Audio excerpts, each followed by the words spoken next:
Hello, Julie Barkus here. Welcome to Get Connected with Julie and my friend Michael Tasner, and marketing guru. We're so excited that you're here. We've got a fantastic topic to talk to you about today, something that's really going to help you take your childcare business success to a whole new level. And it's something that I learned about early on, and I know that Michael is like probably obsessed with this topic because it is really one that avails you some tremendous results. So how are you today, Mike? I'm doing really, really well. It's another nice fall day here in Buffalo. Fall is upon us. So usually I know when fall's here when I have to start to put my patio furniture away in the shed. And when the leaves start turning, the leaves are like, I know we talked a little bit about this last week. The leaves are beautiful, like really, really nice. So yeah, and you get that beautiful, you get the overflow from the New England foliage, because I lived out there for 10 years.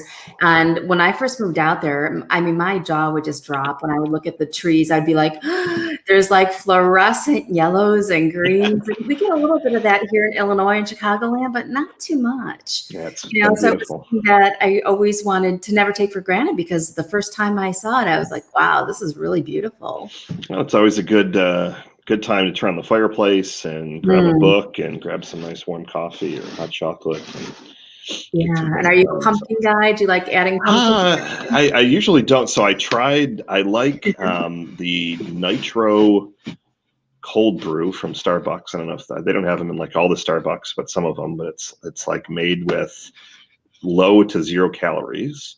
Okay. But it's infused with nitrogen. So they'll only give you a grande because the caffeine counts like 3 or 4 times, something like that. There's a lot more caffeine in it. So I'm like, oh, give me that, but let's throw some pumpkin in. And I don't know, I wasn't feeling it. So I don't think I'm on the pumpkin spice bandwagon like everybody else. All right. How about our listeners out there, our viewers out there? You guys into pumpkin? I mean, because I know I go to Trader Joe's right now. It's like everything is pumpkin and spice. And actually, I grabbed some cans of organic pumpkin, and I heard from a nutritionist at one point that it's really great to add into your smoothies. And we do green drinks every day. So I've been adding the organic pumpkin. Actually, my boyfriend's been doing it. I've just been enjoying the benefit of organic pumpkin. And it really just has like this nice, smooth flavor in the green drink. So it really takes some of the bite from sounds good. kale and the spinach and everything else that's in there. So if you're one of our viewers tuning in live or to the replay, let us know. Are you a pumpkin fan, or does it get a little bit too much? Because I know everything is like pumpkin and spice, and it's probably going to be that way for like the next 2 months. Got a lot of pumpkin. I've already had 7 people comment, love pumpkin. Pumpkin it is. First in line for pumpkin spice latte at Starbucks. Oh, there you go.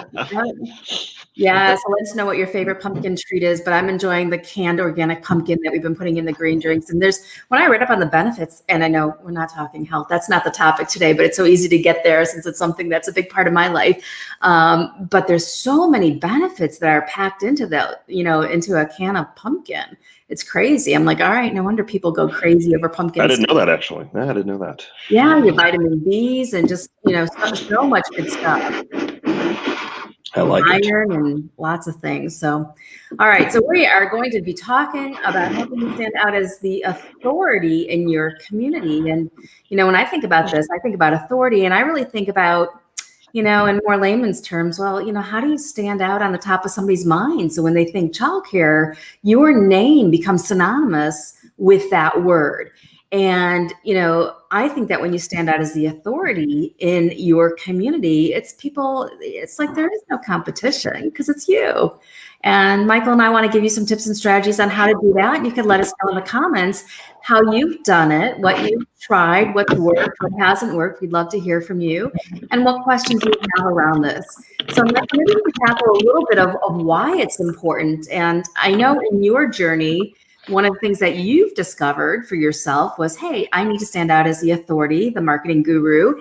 And I did the same thing when I started motivational speaking. I'm like, oh, I want to be on the same, wavelength here as Les Brown and the other people who I was tuning into. And there were specific ways that I did that.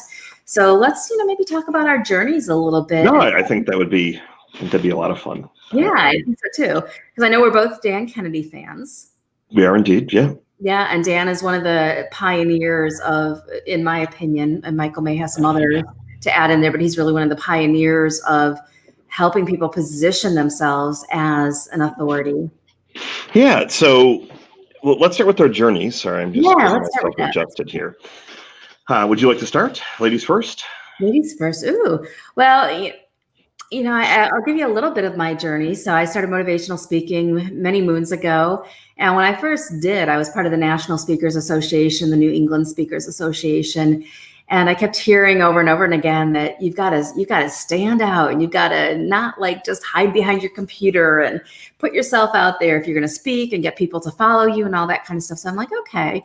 So one of the things that I did is I contacted, and this was before the internet was like super crazy hot, right? So one of the things that I did is I looked at some of the local news publications. I got myself in an article or a regular column in a publication called Television Entertainment Magazine. So I appeared regularly in this, free newspaper that was available at all the grocery markets. And it was a lot of fun to write articles and have them appear in that publication. And another thing that I did was I got my own radio show, where I had the opportunity to interview Dan Kennedy and Les Brown and Jack Canfield and Zig Ziglar. I interviewed all these people and so many more best-selling authors and, change agents of our lifetime. I didn't get to do Wayne Dyer. I really wanted Wayne to interview him because his work was very impactful in my life. But there were so many people that I just kind of aligned myself with, to where it's like, all right, I'm going to interview all these people and I'm going to position myself in that place. And, those were a couple things that I did. So I got a regular newspaper column and put myself on radio and lined up some pretty good guests. And in those days, it was interesting because you couldn't just reach out or email somebody. I mean, I think that was all kind of new. So it was like, all right, how do I find the phone number for this person, give them a call or their agent a call and see if they'd be interested in discussing this topic with me? And so many people graciously said, yeah, I'll do that. So it's pretty cool. I like it. No, I didn't know that you had a radio show and all those other fun things. So Yeah. that's a lot of fun things that you've done. So I wouldn't say that my story was similar, but I mean, there were definitely some crossovers. So started off my journey as a young entrepreneur. So I started my agency when I was 15. Wow. With obviously, I mean, no credibility or anything like that. So just kind of started hustling and starting to get some websites going. Continued kind of doing it in college, and actually grew the business largely through leveraging Craigslist. That was one of my secret weapons way back when, and I actually leveraged the barter section. So I would say like willing to barter like whatever website design for ... And everyone at the time wanted to be on the internet. So, I mean, websites had a higher perceived value. So I mean, a couple $1,000s, if not more. And when you couldn't get the $9 a month GoDaddy website or whatever, or Wix or anything like that 20 years I know ago. these days you could get a website up for free. Yeah, exactly. So like then it was, and everyone wanted it, but they didn't want to pay $2,000, $3,000, $4,000, $5,000 or whatever. So did a lot of bartering for some fun things like vacation rentals, timeshares. One guy sent me a bunch of metal detectors, and so I did do some bartering. But then I had a lot of people that were like, "No, I really don't have anything to barter. So what's the cash price?" And I just was able to kind of leverage that to grow. And from there, somehow I started working with a lot of speakers and authors. So my first agency was largely focused on kind of content marketers, people that had courses. So one of my first clients was a gentleman named Matthew Ferry, was a high-end life coach at the time. I heard that name. Yeah, so he works largely in the real estate space. His father is Mike Ferry, who owns the largest real estate agent training company in the world. But we did, like, he coined the phrase the drunk monkey and a lot of stuff around kind of law of attraction and just a lot of cool things there. But I realized that the one thing that all these people had in common was they had a book. Everybody had a book. Yes. So I wrote my first book called Marketing in the Moment, and I did a lot of research to just figure out, what topic would make the most sense. How can I position myself? I mean, the topic today as the authority, but how can I be different? because there's still, even though this was, I mean, 10 years or so ago, there were a lot of people that were still putting out books about digital marketing and marketing. So I decided to coin the phrase Web 3.0 marketing. So I wanted to kind of stand by something and kind of take ownership, so to speak, of something, kind of stand my ground of, hey, I'm coining the phrase Web 3.0 marketing, and this is what it is. And that book, that was like night and day.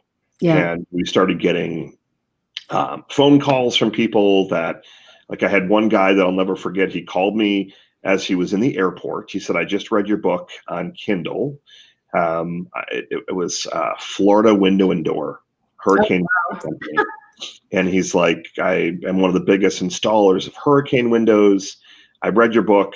Like, how do we get started? I'm like, oh, normally we'd have a strategy call and I do a proposal. He's like, no, I don't want any of that. Like, Let's go. Let's go. And I'm like, Look. geez, like this, like I'm onto something here. So the book was transformational. The other thing that I did a lot of was speaking. And not only do I love to speak, and that's probably one of the biggest things that I miss with all this stuff going on, is speaking and travel. But which is one reason we're doing this, so we get to speak. Yeah, live vicariously, and pretend that I'm in speaking from a different country or state or something, and that continued to elevate. And what you could do, and I know we'll talk through some strategies for the centers that are listening, and we'll listen to the replay. But once you have a book, it's easier to start speaking from a stage, and that elevates your perceived authority. And then the whole point of speaking, I mean, if you're the person that's speaking at the front of the room, you're generating authority there. So those things, and then just a lot of partnerships and joint ventures. I partnered with the Guerrilla Marketing Company and ended up becoming the chief marketing officer of that company. So kind of was able to not ride the coattails, but leverage that, I guess, on my resume, and say, well, hey, I'm the CMO of this company. So if the guy that wrote the book and the book series has entrusted me to run his marketing. So just all those different things, you kind of stack them one against another, and it just really starts to bring up your authority. It really does. When you mentioned book, and when I first joined the National Speakers Association, and there's an approval process to get through it. You have to have like so many paid speaking engagements. So it's not something you could go, oh, I'm just going to go and join that. You actually have to show yourself as a paid speaker to be able to join that organization. But that was one thing that I heard over and over and over again, Michael, was write a book. One thing I wish I did earlier was have a book. One thing I wish I did earlier was have a book. And, in that time period, having a book was a little bit more difficult. You could still self-publish. But nowadays, there's like so many write a book in a weekend coaches and people you could plug into, and you could get your book done and out there, and then you've got it there for yourself on your, on your reference list or on your resume, that you authored a publication. And it puts you in a whole different spotlight. No, definitely. And if you were to ask me, and again, we'll talk through and we'll pivot in just a minute, we wanted to share our experiences of kind of what both Julie and I have done to grow our authority. Yeah. And then we'll kind of pivot that back to, what are some strategies that you as an owner of a childcare center could do?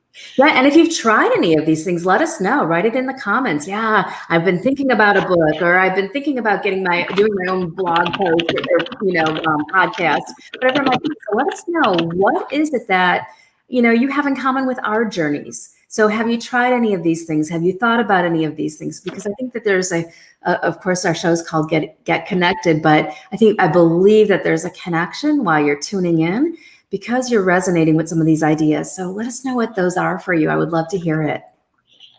Love it. So when I look at, in kind of preparation for this meeting, I wanted to look at, and I'm just making some posts and reading our comments, and we've got a couple of questions that I'll make sure that we address on this call as well. One person already asked, want to write a book but don't have a clue on how to start, so we can talk through that a little bit as well. When I take a step back and look at what are the reasons why you'd want to become an authority. So for Julie and myself, it's a little bit more obvious in the sense of, if we're doing coaching, consulting, speaking, helping someone grow their business, you need to have the authority status. And a colleague slash friend slash mentor. He actually owns the brand Authority Marketing, a gentleman named Adam Whitty, who actually ended up buying GKIC. He bought Dan Kennedy's company, and that's actually where I met Dan and had the consulting sessions in Dan Kennedy's basement. And it was pretty expensive, in my opinion, for one day. But and I heard it's pretty intense too. Like it's intense. And right. Yeah, I mean, if you just, but I mean, he's able to charge. I mean, I believe, and don't quote me on this, but I believe it's close to, if not at $20,000 for a day. And I mean, that's more money than some people make in half a year. I mean, a year, like and he's doing it in one day. But it's the same concept that as you grow your authority, he's written a ton of books. He's speaking from the stage. He's associating himself with other people to kind of grow his authority. But when I look at it as to, I mean, why would you as the owner of a center want to grow your authority? There's a lot of reasons. And I'm finding, I don't know, Julie, if you're seeing this, but I mean, the competition to me as of late, it's fiercer than it was 6 months ago. And I believe that is because a lot of people that have never had to market are now jumping in and having to market. I can't tell you very many centers that I know of that have a wait list right now.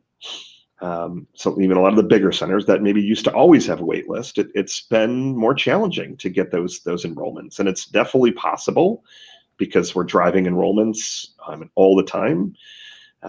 But it's definitely been a little bit more of a challenge. So if you're going kind of toe to toe with another center, if there's 5 Montessori centers within 10 miles, for example, and let's just say that your pricing is pretty similar and your facilities are similar, you've got to find how can you have that one leg up. And there are small things like having better follow-up, and I mean, having some of those little niceties, and having a wonderful tour, and having better tours than the other centers. So there's obviously a lot of strategies like that. Right. But what if you were the person that wrote a book on, I don't know, the secrets to raising Montessori inspired kids, for example, or you wrote something along the lines of, I don't know, 101 ways to survive, homeschooling. I mean, you come up with the different topics that would make the most sense. Or organic eatings. There's a lot of centers that, at least to the growing trend that I've been seeing, it is a lot more with not only organic, but more natural. Like one center, I forgot the name, but I was really intrigued. I think I might have interviewed her on one of my Facebook Lives, but they have none of their playground equipment is purchased. It's all bought. Oh, wow. Or not box, just homemade. Yeah, all homemade, like with like tires and like the slides they made. So like it's all like fresh isn't the right word, but like natural. Yeah, natural. That's the word. Natural woods. So like, and that's their play. So if she's saying that we are, if that's their brand, and they're trying to, and they're showing that by, this is the food we have, the chef that we have, the backyard, here's our beautiful playground, everything is natural. Well, what if they had a book on the 10 secrets to removing toxins from your life and living a more natural life, or something like that? And it just, I can't tell you any tour that I've ever taken that the owner has had a book and dropped it down on the table, or had it in autographed it for you. Exactly. Yeah. And it's really not, it's not hard to publish a book. I think the hardest part is getting started. The hardest part is actually writing it and bringing it to publication. But you could go easily to like Fiverr.com to have somebody edit your book and help you really put it together and even lay it out if you wanted to. But like Michael's saying, the big thing is, well, what topics are you passionate about? And what I would be doing, if I would approach this from my perspective, I'd be looking at like, well, who are my dreamy clients? Like if I were to attract the most perfect clients that would just really fill my heart and set my soul on fire, who are these people? What are they like? And then what are they interested in? And that's where I would really focus my publication on is something that would help them. So if you love people who are, let's say, I'm just going to use a really strange example, but people who are like dressed to the T, right? They dress really nice. And that's part of your dream client list, is to have all these clients coming in and they're beautifully clothed. One book you might write is like, how to stay beautifully dressed without getting stains, or how to get stains out of your clothing from the children. So, I mean, just look at what is it that really fuels your soul and your heart. Look at your dreamy clients. And then think like, what would really help them? What would they be interested in? So you don't just want to reach like, what would any parent be interested in, and what would serve any parent, but what would serve your ideal clients? Oh, I like that a lot. And the concept with the book, and there's a lot of ways to do it. As Julie said, everyone and their cousin now is, this is how to get a book done in a weekend. But I'll give you the secret sauce that I've learned. And I don't know how many books I've written, but I know Julie's written quite a few as well. I personally do better with speaking. So what I did for my most recent book, which I guess I'll announce it live on here, but maybe I've hinted or maybe I've even talked about it, but I'm writing a book called Recession Marketing. So the no-joke guide to marketing in a recession. Awesome. So I guess that says where I think the economy is, but I did about 6 hours worth of audio. Yeah. And this is not a small book. It's going to be about 25 to 35,000 words, so a few hundred pages when formatted. And I used a tool called Workflowy. I don't know if you've heard of that tool, but it's insanely good. Just to kind of keep, it's like not a mind mapping, but it just is really easy to use. So I put the table of contents, and then I just talked. And I just went through, okay, great, chapter 1, what do you do when a recession comes? And I just boom, boom, boom, boom, boom. And from there are freelancers that do this all day, every day. Julie said Fiverr.com, for example. You can grab somebody on Upwork and say, what they'll do is they're going to transcribe the audios. So the company that I hired, they transcribe the audios. And then I paid them a couple $1,000s to edit it, to take it and make it sound natural and delete things. And so they'll edit it, and then they're going to do a copy edit. So I'm not having to literally do anything else other than read one draft. And then from there, you get your cover. You can pay someone on Fiverr to format it for Kindle, someone $5 to load it up to Amazon. And the beautiful thing now, as Julie had said, it used to be you had to use a publisher. So my first book, somehow, actually through the person that edited my book that I hired, she actually got me the publishing deal. And that was when they paid advances. I think I got a $25,000 advance, which was unheard of, I guess. And now is completely unheard of unless you're a New York Times bestseller, for example. But now it doesn't matter who published your book anymore. It does not matter at all. So you can make up your own publishing company name. They're not, no one's looking at it. And the other crazy secret, and I don't love this particular fact, but most people aren't even going to read the book. They're going to look at it, and it's going. So, but the other point to it, though, is as Julie has said, your dreamy clients are going to devour every word. So what I've found is that the people that watch my webinar, for example, and they take the surveys before I get on a call with them, and they fill stuff, like they go through the process, they are far better to work with than people that don't. So I'm not saying that you don't want people to read your book, but just having it elevates your authority. And from there, you want to give it away like candy, literally. And I just also want to, talk for a moment about what you're talking about, because with our Childcare Business Success book, we did that, so basically my whole concept with the Childcare Business Success book was to wrap our arms around childcare owners and directors who weren't having a lot of support when, the book first came out. And it's a fantastic model, because what I did is I picked out some clients who I thought were experiencing, some clients and some colleagues, I should say, who are experiencing some really good levels of success. And then we interviewed them. We had the interviews transcribed, and the transcriptions make up the book. So this whole book is pretty much, success stories of childcare business owners who've accomplished some great things. Some who started their business on, a $500 credit card and all these different things, and the things that they had to endure to get here. Now, the other cool thing about the model that I did here is we actually had some investors in the book, and we have sponsors in the back who actually invested to be in the book. And it's a great model that you could even incorporate. So as a childcare owner, who else in your community wants to get in front of your ideal clients? So it might be the car dealer or the real estate agent, but they could help support and fund your book. And it can even be an additional source of revenue for you too. So there's a whole different model that we work through in our Childcare Business Success book that I thought was really incredible. And then the more people who are in the book, they distribute it, and then the more recognition you get. So it's a powerful model to me. Oh, that I like a lot. And I mean, what if you take that same concept and as the owner of a childcare center, what if you interview parents? Yes. And the question is, what's your number one parenting tip? Or what did you wish you knew before having a child? Or I mean, just something kind of along those lines. Yeah. And as Julie said, like you're leveraging the ultimate time, because otherwise the other company that I used to work with is a company called Advantage Media.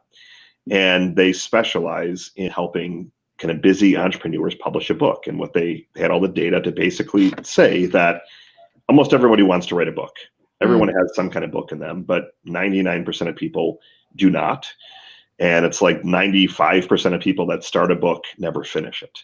Yeah. So their whole process, they call it Talk Your Book, where they interview you and pull stuff out. So it's the same kind of concept that Julie and I are teaching here but it's leveraging. It doesn't just have to be all of your knowledge as Julie did with hers. You're interviewing people, and that's the book. And same thing, you could be interviewing parents. Love the idea of having sponsors. And one of the things on the episode that we did last week that I just love that Julie said, when we were talking about some of the things that you want to make sure that you are aware of before you sell or right after. And one of the things Julie said was to make sure that you're kind of getting their golden Rolodex, but you're getting the introductions. Mm-hmm. Yeah. And those are a lot of the people that you should be partnering with. And hey, for $1,000, we'll throw something in the back for you, or $1,000 you can write a chapter or something like that. There's a whole company that specializes in this, where I'll leave their name out of it because I don't think it's an amazing model, but where they will basically pay a high-level celebrity, and then like 100 people can contribute one chapter. So there's a lot of those, like be in my book. Yeah, exactly. Then you can say you co-authored with Jack Canfield. Or exactly. And I don't think that's the level that I would recommend the people that are listening to take. I would rather, even if it's a small book, like, and I don't. Go ahead. No, you're fine. I mean, small books. Yeah, even if it's, one of the books that I wrote, I did a 60-minute webinar called Enrollments on Demand. Same thing. I sent it to a team member. Yeah, exactly. I sent it to a team member and said, transcribe it, call it Enrollments on Demand, and have it proofed, format it. Like we had it like live on Amazon print on demand in like a week and a half. And you're not having to go and buy 10,000 copies. You can buy them one by one. I bought like 100 copies at $2 or $3 a copy. And the whole piece, again, is you want to give them away so that your branding, your name of your center is elevating. I mean, it's not just your name. You're going to have, about the author, and you're going to have pictures of all that stuff is going to just continue to come full circle to help you. Yeah. But you don't have to have, as Julie just showed, you don't have to have the 3,000 or the 30,000 word book. It can literally take you an hour, and it's just sitting down and just spewing out some content. And it could even be, even a children's book, of one of one of the experiences that one of your kids have had.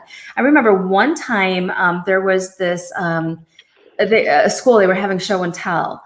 And one of the little kids came in for the day and said, "Oh, I brought my what do you say, is kitty to school," or something like that. He said, "I brought my kitty to school."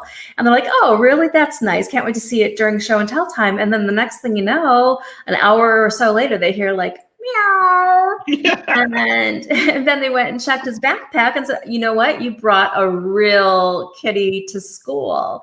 And they turned that into a story. So the entire team wrote a book together about the cat and taking care of cats and taking care of animals. And that evolved from, the kitty in the bag.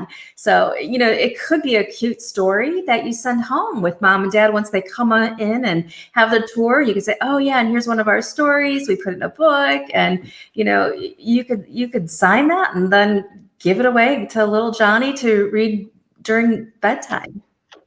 I like it. And so obviously Julie and I are really big on writing a book. These are fun ideas too, right? And it's so fun to think about these ideas. No, I really like that. The idea of, turning what kind of some of the things that are happening on the day to day. You could have a book about your team that you use to help in the recruiting process. Yeah.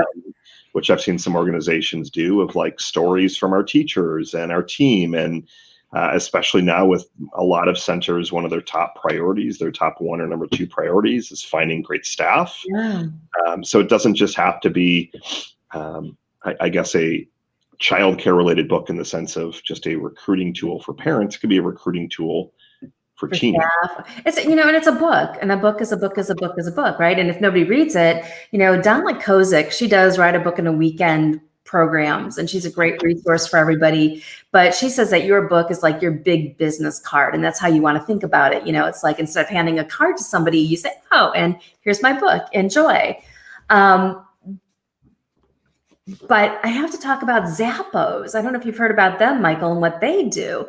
I don't know if I saw an interview with them on TV or something, but they're like crazy in with, team motivation and customer service. And Zappos, what is that? Shoes. I haven't looked at Zappos in a while, but what they did and what they did do, I don't know if they're still doing this, they would put out a book every year, and the whole team would engage in writing this book. And basically they would have just examples of like their team outings, different things that they did, different experiences, and they put it together. And then basically as a customer, you could say, hey, I would love a copy of your book.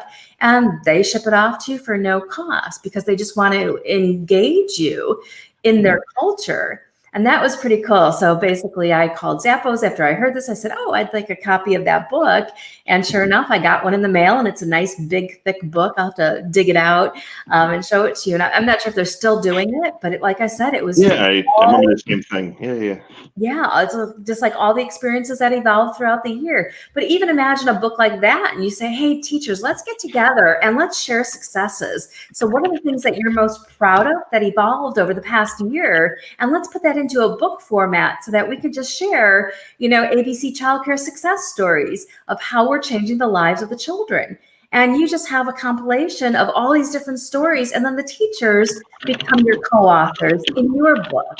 I mean, how cool would that be, that they could put that on their resume to say, yeah, I co-authored this book that was produced at our center, and pretty proud of that. No, I love it. Absolutely love it. So we've got a few questions, and then, before we take these, I want ideas here. That's we've got a lot of great people, and I was just looking up Donna Kozik as you were talking, see if she's still doing the book in a weekend program. So I like the idea of that as well. Just gonna see if there's some other resources and things like that, because the whole piece of everything that I know Julie and I both preach, not the whole piece, but a lot of it is speed and taking action, but taking inspired action. That was a Matthew Ferry phrase that his whole course was called Inspired Action. And that's the whole, you could take 3 years to write a book, and you could talk yourself out of doing anything. Now there's too much work. Well, what if it's a 60-minute interview? What if the parents are sending you a 500-word email because they want to be included in the book? Or what if some of the vendors that you're using are saying why it's so wonderful to work with you, for example? And there's that whole piece too about your mindset, because I think a lot of people don't do the book, don't do the speaking, don't get themselves in the newspaper because they're still hiding. So really recognize, like, where is it that you feel like, what if I don't have anything good to say? Or what if nobody wants to read this? or what if. So your mind can come up with a lot of those excuses that will pull your mindset back to a place where you're not going to flourish during these times. So really recognize the negative thoughts that are popping into your head as we're talking, or when you sit down and say, okay, I'm just going to brainstorm like 20 different things I can write a book about. So really recognize that, because that's what holds. It held me back. It held me back from getting my book out. And Michael's probably been there too, where it's like, what do I have good to say? Can I say it okay? So there's all different kinds of thoughts that pop up into our heads when we think about really becoming the authority and putting ourselves out there on a bigger level. Definitely. What I think might work well, Julie, since we have 10 or so minutes left, is maybe we take a couple of these questions. Okay. And then maybe on our next one, we kind of continue this one, because I know there's other topic we could talk about. I mean, going and speaking on local TV. We could talk about contributing to the local newspaper. We could talk about speaking at events. So rather than trying to just rapid fire, I think we gave a lot of good meat around how to get a book. I'd love to throw the gauntlet down, and I'm sure Julie would give maybe a free coaching session. I'd be happy to do a free session or two to the first person that actually takes action on getting a book published and commenting on this feed and saying, I did it. We always like to reward action takers. So, and as always, if we can help or give some more guidance there, And I think a great thing too would be is, if anybody would love to brainstorm with Michael and I, we could do it right here live on the show too. Yeah, that's actually a great idea as well. Yeah. So if you want to come on and say, all right, here's where I'm at with this, we could just really do a VIP program here for you. I like it. So that you get some ideas that are customized and personalized for you. So one of our questions is, what are your thoughts on co-authoring the book with either a director or some of my staff, or would you recommend keeping the book just with my name on it? So I don't know, Julie, if you have an opinion on this. I mean, I'm open in general. My only concern, I personally am not a huge fan of co-authoring, but that's just my personal opinion. I would rather maybe there's the forward of your book is from the director and you're finding ways to engage the team in the book. But that's a good idea. And not to say that your staff is going to leave you, but it's once the book is out there, that first edition is always out there. You can't take it back, even though it might be out of print. And if there's someone that, a teacher that maybe you didn't part on great terms, for example, it's awkward, in my personal opinion. Yeah. So I'd rather see you find ways to include them in the book rather than as a co-author would be my recommendation. Yeah, and I would like to see you taking charge of the project so that it's your book. I think the more co-authors you get involved with this, it becomes more challenging, because even our childcare business success book was there was a lot of people involved. So there's a lot of stories we were gathering. So it took a lot of time. Then there were some legalities we ran into that were a stumbling block for us in getting the book out. So if you take charge of the book, you could always say featuring stories by, or it could be a little bit less than a co-author. They could call it co-author if they want to, but in your mind, it could be we're going to be featuring stories by this person. So it really depends upon what the objective of the book is. And I don't know if they added any details in there, Michael, about what would the topic be? And, if it really feeds and fuels the topic, then, it might be okay. But I think if it's your book, take charge of it and then feature some stories and see how that goes. I like it. Next one is, I liked your ideas around picking a topic. Thank you. How would you approach, sorry, I'm paraphrasing, but I love Julie's concept of having people sponsor to help with the production editing. What do you recommend charging, and how do you approach potential sponsors? Well, I could tell you the way I did it. It was, yeah, I think, and I got sponsors very fast, but it was basically, I was on fire about the vision. And I know we talk about vision all the time, but this is the same thing that's true for your childcare program. You got to be selling your vision. So with the book, you have a vision. You're going to be getting this in the hands of so many parents, and you're going to be going to events and getting it in the hands of. So whatever might really benefit the sponsor. Some people want to sponsor because they want the recognition. Some people want to sponsor just because they want to help you and they want to do something nice. So I would be looking for the circles of influence in your community, and I would call them and ask them, what is it that they're struggling with? Do they need more recognition? Do they need more, a publication that they can hand out? Because the cool thing with this, our sponsors can take the book now to events that they go to, and they could use it as their own free giveaway to say, here's some great content, and they're featured right in the back of it with all of their contact information and freebies that, that they put in the book. So there's all free things in here that people can get just for having the book and reading a copy of it. So I hope that. No, I think that's great.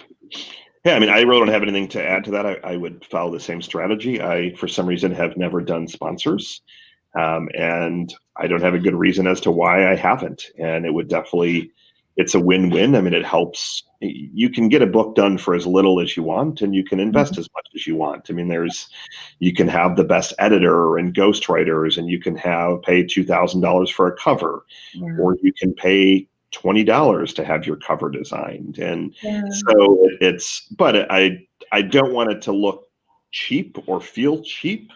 So there's that balance. And obviously having a few sponsors, and especially if you have sponsors, you don't want to, the whole point of getting the book done traditionally isn't to turn the book into a money maker just from the sponsors, but you end up making money by giving the book away. Yeah. And that's, I think, the other big thing with the book is that it's as you said earlier, it's your biggest business card. You're just giving these away like candy. It's growing your authority, and it's starting to unlock doors that you haven't had open before. Yeah, absolutely. And the cool thing is with the book that we did is I did have somebody pretty good work with me on the design and the layout and all that kind of stuff. Somebody who was pretty good person who could do it pretty effortlessly, because I told our sponsors, I said, I am going to be writing a best-selling book for the childcare industry. And it was a gamble, but I said, I'm going to be making this book into a bestseller. Here's the plan. Here's how we're going to do it. And sure enough, I think it was even the morning that the book was released, it became a bestseller. So even I logged on in the morning, I didn't even send out an email yet that day. And I'm like, ooh, wait, we reached bestseller in like 5 different categories. This is pretty cool. So part of it is just being really on fire about that vision and not being a shrinking violet when it comes to talking to people about it. And you'll be surprised if you just get 5 sponsors in the book, and they pay some money that helps you cover production costs. And, I really like the model, and I developed the model from taking a nap. I took a nap and I just woke up with this idea. I scribbled it down on a napkin and I was like, all right, cool. I'm going to run with this. I got on the phone. I talked to some people right away. They were like, so excited to be a part of it. And it took us a little time. Like I said, there was some legalities because there was so many people involved. And if I used certain phrases, some people in the childcare industry were like, wait a second, that's our company slogan. You can't use that. So this lawyer was contacting me. So we had a little bit of, some issues there in getting the book out and to publication. But when we did, it was very cool. I like it. Yeah. So I think our action for you today, we'll wrap this up, and always end with the quote. But I think our action for today is, what topic do you want to write a book on? What topic could you interview someone on? What are you most excited about? How could you leverage it to attract those dreamy clients? Or is there other growth goals? If you're looking to acquire centers, maybe the book is around how you're trying to build a world-class childcare center.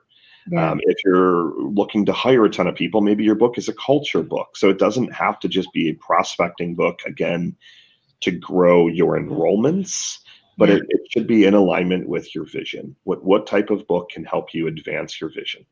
And who you are. I mean, I'm fascinated by different books, even picture books, where there's not a lot of text, but there's a lot of pictures, and those pictures say a lot.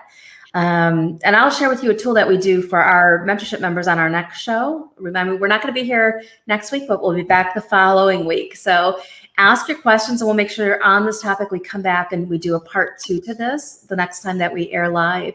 But I want to show you this tool also that we use with our mentorship. That's, a great way for positioning yourself.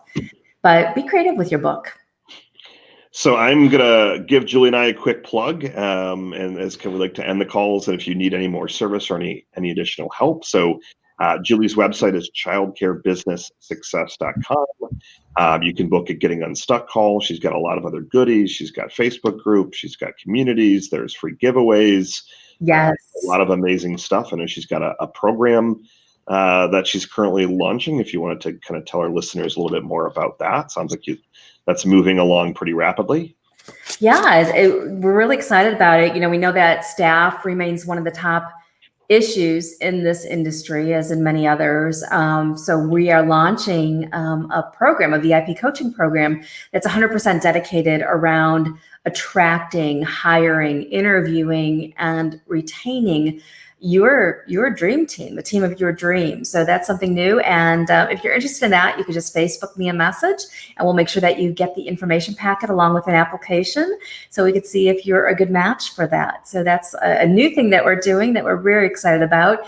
And the cool thing about that, we're just going to be having the whole foundation for it's going to be a get it done day, to where it's not just me coming on teaching, it's actually rolling up our sleeves and getting it done. So whether it's performance reviews, whether it's, your new staff orientation pack, whatever it might be, we're going to be getting it done together with me there, holding your hand and just really helping you get it done, so that your life month after month after month becomes easier. Now, that was quite the plug. I like it. No, that was perfect. You're always good at these. My URL is just localchildcaremarketing.com. So we are kind of an enrollment acceleration agency. So if you need more enrollments, if you need more revenue, we are the agency for you. We only do childcare all day, every day. Now more than ever, I mean, we're starting to get more calls than we ever have before, because a lot of centers need more enrollments and need more revenue. They're not hitting the targets they want. A lot of centers are having cash flow challenges, and you need enrollments. You need enrollments to pay the bills. So localchildcaremarketing.com, and you could schedule a no-cost enrollment acceleration session.